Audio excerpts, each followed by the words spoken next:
बच्चों अब हम देखेंगे संघनन क्या होता है। संघनन मीन्स कंडेंसेशन। ये हम शुरू से ही पढ़ते हैं। जब किसी का स्ट्रक्चर छोटा हो जाए, आपस में जोड़ दिया जाए, तो उसको हम संघनन कहते हैं। तो इसमें भी हमारा जो है दो तरीके से होता है। एक होता है एल्डोल संघनन, यानी कि सेम एल्डिहाइड हो, सेम ही कीटोन हो, उसके मॉलिक्यूल आपस में जुड़ते हैं। दूसरा होता है क्रॉस एल्डोल संघनन। क्रॉस में दोनों ही एल्डिहाइड अलग अलग होंगे, या एल्डिहाइड और कीटोन होगा, लेकिन ये दोनों जो मॉलिक्यूल हैं अलग अलग होंगे। तो अब देखो कैसे किया जाता है। इसको हम तनुसार डाइल्यूट NaOH के साथ जब क्रिया कराते हैं, तो इसको ध्यान से देखो, यहाँ डबल बॉन्ड है। ये एक H, ये CH3 था, ये है CH3 CHO। इस CH3 को मैंने CH2H लिखा, क्योंकि ये H मैं इस O के साथ यहाँ पर लगा दूंगी। तो जब ये डबल बॉन्ड O अपनी एक वैलेंसी H के साथ ले लेगा, तो कार्बन की यहाँ से एक वैलेंसी फ्री होगी और एक इसकी भी वैलेंसी फ्री हो गई, तो ये यहाँ से आपस में जुड़ जाएगा। CH3, ये देखो ये OH ऊपर आ गया, ये H ऑलरेडी था, ये CH3 का CH2 और फिर ये CHO हो गया। अब हम इसको गर्म करेंगे तो इसमें से एक वाटर का मॉलिक्यूल निकलेगा। वाटर का मॉलिक्यूल कहाँ से निकलेगा? OH ये जाएगा और इसमें से एक H निकल जाएगा, तो क्या बचेगा? CH3CH। अब देखो एक वैलेंसी ये फ्री हो गई, यहाँ CH2 में से भी H निकल गया, एक वैलेंसी वहाँ फ्री हो गई, तो यहाँ पर भी CH बचेगा। CH3CH डबल बॉन्ड CH2CHO, इसको हम एल्डोल कहते हैं। तो इस तरीके से ये स्ट्रक्चर मेरा बन जाएगा। अगर मैं किसी कीटोन को जोड़ूंगी तो कीटोन से भी सेम रिएक्शन होगी। देखो कीटोन के साथ कैसे रिएक्शन होगी। इसमें भी CH3 एसीटोन लिया है, कार्बोनिल यहाँ पर जुड़ा हुआ है, CH3CO CH3 है, ये भी सेम है। तो यहाँ वाला कम से कम एक अल्फा हाइड्रोजन उसमें होना चाहिए, ताकि वो बाद में H2O में निकल सके। तो अब जब यहाँ से एक H इस OH के साथ जुड़ जाएगा, ये स्ट्रक्चर ऐसे ही रहेगा, ये भी ऐसे रहेगा। यहाँ बीच में CH3C, यहाँ सिंगल बॉन्ड OH हो गया, ये H यहाँ पर चला गया, सिंगल बॉन्ड CH2, फिर वही same C double bond O CH3। अब मैं गर्म करूंगी तो इधर कुछ फर्क नहीं पड़ेगा, ये CH2 का एक H इसके साथ लेकर के अलग हो जाएगा और CH बच जाएगा। तो CH3 सेम है कार्बन, और ये वैलेंसी फ्री हुई, एक H यहाँ से निकल गया, इसकी वैलेंसी फ्री हो गई, तो यहाँ पर ये मेरा डबल बॉन्ड आ गया और सेम ये ऐसे ही आ गया। अगर मैं इसका नाम रखूं तो क्या होगा? देखो इधर से कीटोनिक ग्रुप है तो नंबर डालेंगे 1 2 3 4 5 है, तो 4 पर क्या जुड़ा हुआ है? एक मैथिल ग्रुप, 4 मैथिल, 5 का है तो पेंटेन, 3 पर क्या है? इन, और 2 पर ऑन, तो नाम हो गया 4 मैथिल पेंटेन 3 इन 2 ऑन। अब नेक्स्ट आ जाता है क्रॉस एल्डोल संघनन क्या होता है। इसमें ये चीज ध्यान से देखो, मैंने दोनों एल्डिहाइड सेम लिए थे, दोनों कीटोन लिए थे, तो वो भी सेम लिए थे। क्रॉस यानी कि दोनों एल्डिहाइड जिनको हम जोड़ रहे हैं वो एल्डिहाइड और कीटोन सेम नहीं होने चाहिए। यहाँ पर मैंने एस्टल्डिहाइड लिया है और यहाँ पर मैंने प्रोपेल्डिहाइड लिया है, एक छोटा है एक बड़ा है। अब इसमें भी देखो वही रिएक्शन होगी। CH3, इसको मैं ऐसे भी लिख सकती हूँ डबल बॉन्ड O, तो ये एक H यहाँ का यहाँ जुड़ जाएगा, CH3 एक H ये है, OH हो गया, तो यहाँ का एक H कम हो गया, CH3 की जगह CH2CHO। गरम किया, वाटर का मॉलिक्यूल निकलेगा, OH ये यहाँ से निकलेगा और एक H में से जाएगा, तो ये बच गया CH। वैलेंसी पूरी करने के लिए यहाँ पर डबल बॉन्ड आ जाएगा, बाकी सेम CH2CHO। चलो ऐसे ही हम फिनॉल बेंजल्डिहाइड और एस्टोफिनॉन का भी क्रिया करके देख लेते हैं। यहाँ पर ये बेंजल्डिहाइड है, ये एस्टोफिनॉन है, ये कार्बन, कार्बोनिल यहाँ पर जुड़ा हुआ है, कार्बोनिल यहाँ से निकलेगा, कार्बन की वैलेंसी फ्री हो गई, तो यहाँ पर ये मेरा एस्टोफिनॉन है, यानी एक तरफ CH3 जुड़ा हुआ है, दूसरी तरफ फिनोलिक ग्रुप है। तो क्या होगा, यहाँ का एक H इस OH के साथ जुड़ेगा, ये पूरा फिनोलिक ग्रुप H सेम है, यहाँ OH हो गया, जुड़ गया, ये CH3 की जगह CH2, बाकी सेम मेरा आ गया। ये जो बीच का हिस्सा बनता है उसे हम कीटोन कहते हैं। जब कीटोन आ जाए तो कीटोल बनता है, और जब एल्डिहाइड होते हैं तो एल्डोल बनता है। अब मैं इसको गर्म करूंगी, इसमें से वाटर का मॉलिक्यूल निकलेगा। वाटर का मॉलिक्यूल हमेशा वहां से निकलेगा जो OH बना था, और एक H यहाँ से चला जाएगा, तो CH और CH इन दोनों के बीच में डबल बॉन्ड आ जाएगा, और बाकी से C डबल बॉन्ड O और एक फेनिल ग्रुप हो गया।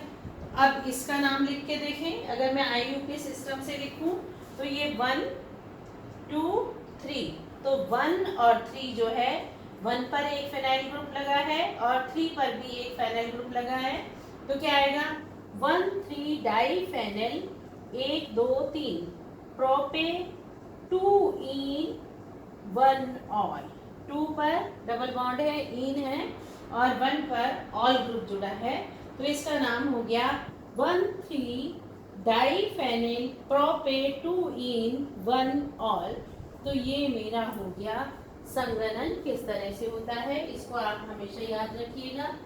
एड ऑन संघनन में सेम एल्डिहाइड और कीटोन लेंगे, मेथड वही है, जिस एल्डिहाइड से जोड़ेंगे दूसरे वाले का एक अल्फा H होना जरूरी है, ये इसके साथ चला जाएगा, OH बनेगा, फिर उसी में से एक H और लेकर के H2 लेकर अलग हो जाएगा, और CH डबल बॉन्ड आ जाते हैं। इसके बाद हमारी इंपॉर्टेंट रिएक्शन आ जाती है जिसे हम कैनिज़ारो अभिक्रिया भी कहते हैं। बच्चों, मेरी नेक्स्ट रिएक्शन है कैनिज़ारो रिएक्शन। इसमें क्या है, वो वाले एल्डिहाइड जुड़ेंगे जिनमें अल्फा हाइड्रोजन नहीं होता।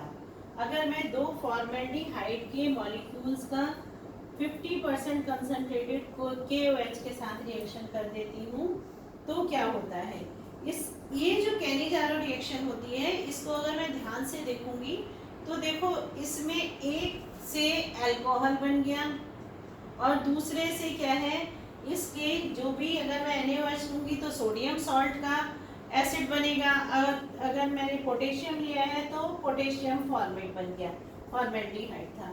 तो यानी कि यहाँ ऑक्सीकरण हुआ है और यहाँ अपचयन हुआ है।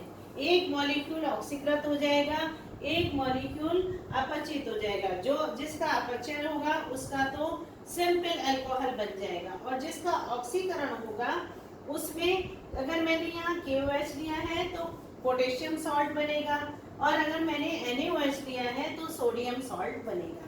ऐसे ही मैंने बेंजल्डिहाइड के 2 मॉलिक्यूल ले लिए, तो एक मेरा अल्कोहल बन गया, ठीक है, और दूसरा मेरा क्या है, सोडियम बेंजोएट बन गया।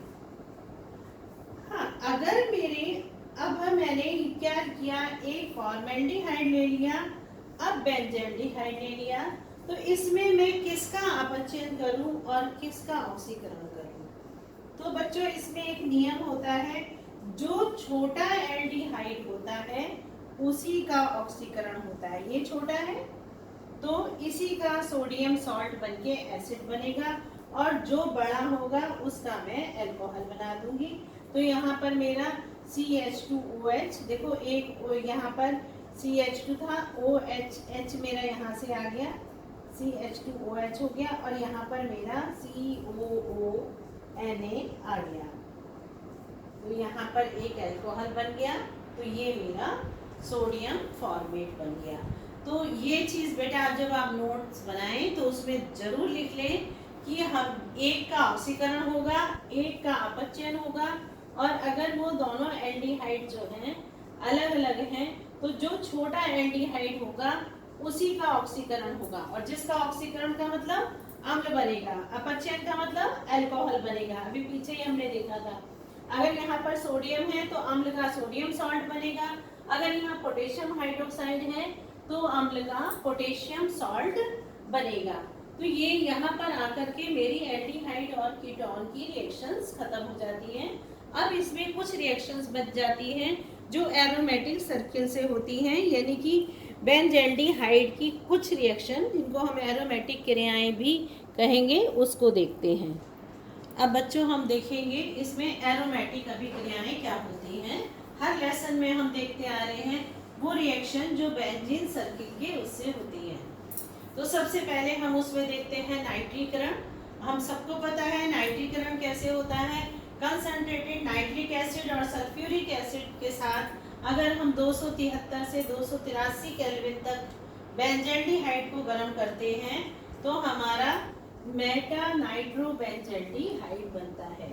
अभी तक हमने हेलो एल्केन्स में और जो इससे पहले लेसन पढ़ा था वो अल्कोहल वगैरह सब में हमने हमारे क्या थे, ऑर्थो और पैरा बन गए थे।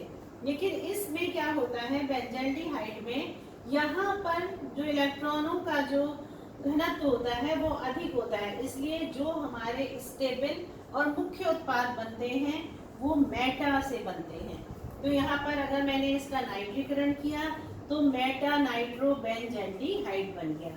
इसी तरीके से अगर मैं इसका सल्फोनीकरण करूं, ठीक जैसे लास्ट लेसन में भी किया था, कंसंट्रेटेड सल्फ्यूरिक एसिड के साथ बेंजल्डिहाइड को अगर मैं गर्म कर दूंगी तो क्या हो जाएगा, मेरा मेटा बेंजल्डिहाइड सल्फोनिक अम्ल बन जाएगा। यानी कि ये जो H2SO4 है इसमें से एक H और एक O यहाँ से निकल के H2O का मॉलिक्यूल निकाल देते हैं और मेरा यहाँ पर ऐसे -H2O बन जाएगा। तो यहाँ पर ये मेरा मेटा बेंजल्डिहाइड सल्फोनिक अम्ल बन जाता है। इसी तरीके से नेक्स्ट रिएक्शन आ जाती है हैलोजनीकरण। हैलोजनीकरण क्या होता है, अगर मैं किसी भी हैलोजन क्या होते हैं, क्लोरीन, ब्रोमीन, फ्लोरीन, आयोडीन, इनमें से किसी की भी से रिएक्शन कराती हूँ तो यहाँ पर भी वही एक HCl, एक H यहाँ का हटेगा HCl और एक यहाँ पर Cl लग जाएगा तो मेरा क्या बन जाएगा, ये भी मेटा पोजीशन पे ही लगा है तो मेटा क्लोरोबेंजल्डिहाइड। नाइट्रीकरण से मेटा नाइट्रोबेंजल्डिहाइड, सल्फोनीकरण से मेटा बेंजल्डिहाइड सल्फोनिक एसिड, और अगर मैंने हैलोजनीकरण किया है, यहाँ पर मैंने क्लोरीन से क्रिया की है, क्लोरीनीकरण कर रही हूँ इसको, क्लोरीन से होगा तो क्लोरीनीकरण, ब्रोमीन से होगा तो ब्रोमिनीकरण, आयोडीन से होगा तो आयोडीनीकरण, तो मैं यहाँ पर क्लोरीन से क्रिया कर रही हूँ तो इसको मैं हैलोजनीकरण की जगह क्लोरीनीकरण भी कह सकती हूँ। तो यहाँ पर मेरा क्या है, मेटा क्लोरोबेंजल्डिहाइड बनेगा। जबकि पिछले लेसन में हमारे ऑर्थो और पैरा ज्यादा बन रहे थे, इसमें सारे के सारे मेटा पोजीशन पर ही बनेंगे। इसके साथ ही बच्चों हमारा एल्डिहाइड और कीटोन, यहाँ तक के टॉपिक खत्म हो गए। इनके बनाने की विधियां भी मैंने आपको बता दी, इनके रासायनिक गुण भी बता दिए, इनका संगठन भी बता दिया। अब मैं कल से आपको कार्बोक्सिलिक अम्ल बताऊंगी, कार्बोक्सिलिक अम्ल बनाने की विधियां और उनके रासायनिक गुण देखेंगे। Thank you.